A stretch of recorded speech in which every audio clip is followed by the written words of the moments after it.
For many of us, it can be hard to leave work completely at the office. A friend may need financial advice or help with their plumbing, and your professional life makes you the best person for the job. It's usually able to be scheduled for a later date, a slow weekend or lazy Sunday, but not all professionals get this flexibility. For doctors, having to work outside the office usually means an emergency situation that could be the difference between life and death. Dr. Paulo Alves was already working for an airline in Brazil when he experienced his first in-flight event. I was going to Geneva for a meeting, and then this gentleman, in the middle of the flight, started bleeding profusely from the nose. They came right to my shoulder and woke me up. And then he was only speaking German, and of course I have difficulty in understanding. I just saw that it was a significant amount of blood. And then he said, tumor, which I believe that in German is also tumor, right? So that's very bad news.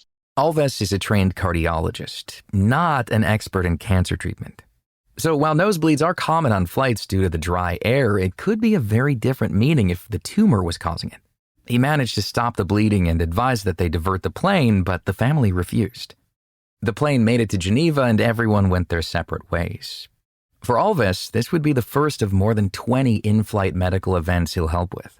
Though for a time it felt like he was getting paged to help a fellow passenger on every other flight he took, Alves says medical events are fairly infrequent given the sheer number of people flying at one time.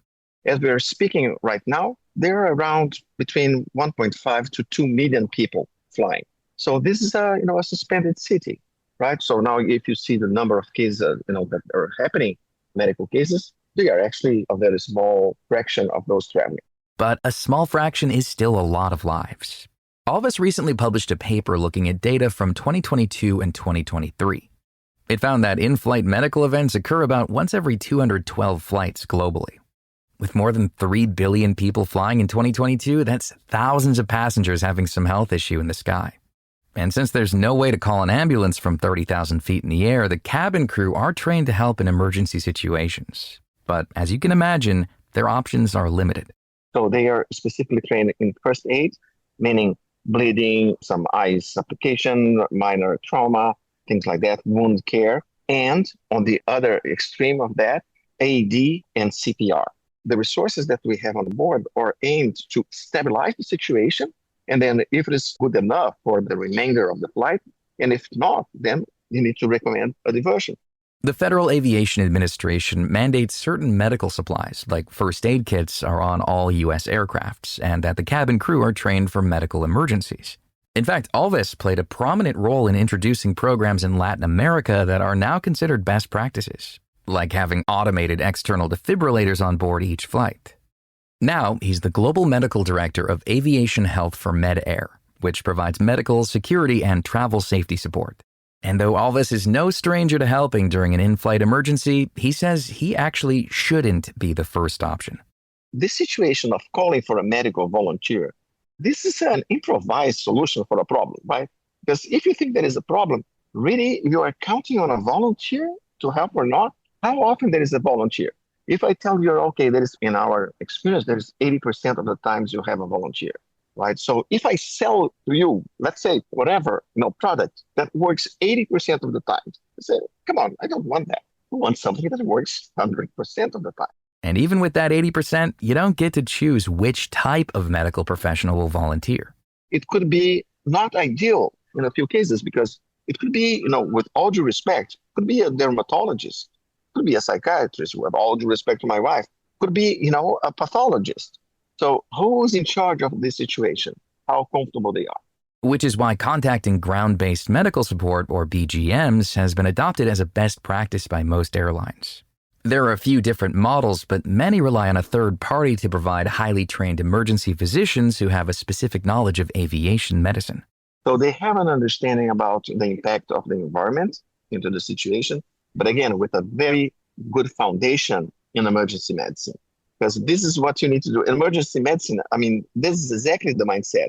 They're not working to treat the underlying condition. Instead, aviation medicine is all about stabilizing the passenger until they can get to the appropriate doctor. And though it doesn't happen often, if they need to divert the plane, the ground-based medical support team is equipped to make that call free of bias. Alves says that's an important distinction from simply relying on a medical volunteer. While that person is a medical professional, they're also a passenger who has a strong personal preference for getting to their destination, which could influence their decision to divert.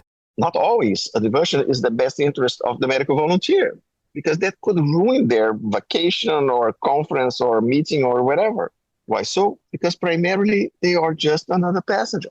Even Alves, a world-renowned expert in aviation medicine, has felt this dilemma, especially during his first volunteering experience on the way to a conference in Geneva.